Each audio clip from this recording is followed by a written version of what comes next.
Mermaid waters, that's be our path. So I was Industrial Light and Magic's visual effects supervisor on Pirates of the Caribbean. The mermaids was probably the biggest part of our work on the film. One of the big challenges for us was to explore how creature-like to make them and how predatory versus how much they would be like the actresses that performed them. The mermaids were going to have to sort of strike a balance between extremely beautiful, this seductive, beautiful siren, and very monstrous and creaturey and vicious, because there was going to be a whole attack scene where they, drag the sailors to their death. We actually went down the path of making them quite scary. They had very extreme sort of texture, like a lot of prominent scales, sort of the patterning that you would find on some of the more dangerous sea predators. We played with very silvery skin so that you'd have little accents and little glints, so they seemed a little bit more creepy. There'll be mermaids upon us within the hour, you mark my words.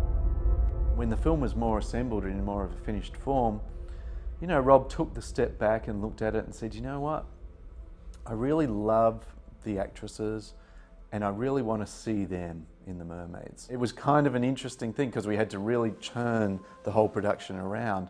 And what's dangerous about that is suddenly you're veering towards the uncanny valley. The idea that as something looks more human, it becomes a lot harder to achieve something that people will believe.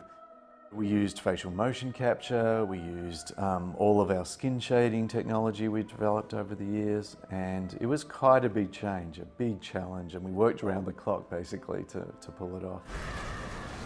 We shot in the Mermaid Cove for probably a month, shooting nights. At the same time, had a modeler and a painter and a team here creating the digital versions of the mermaid. We started off thinking, okay, there's like 11 or 12 mermaids that come and take these pirates, and then Rob's like, no, there's 50 mermaids that take them. So you have to deal with whole crowds of mermaids and adding splashes to all of those. So we came up with a lot of automatic tools.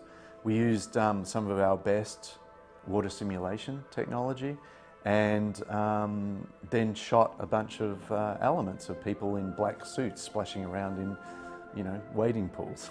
It's hard work, and it really, some of the water simulation stuff is just, it blows your mind. There's a lot of math, you have to really understand fluid dynamics. We have some very clever people who are experts in that, and it was really hard for them. Luckily, we also have a bunch of really talented compositors who are able to combine all these elements and make them really sit together in the scene. You have to be able to simulate something so it looks physically real, but then you have to be able to art direct it as well and make it do what you want it to do.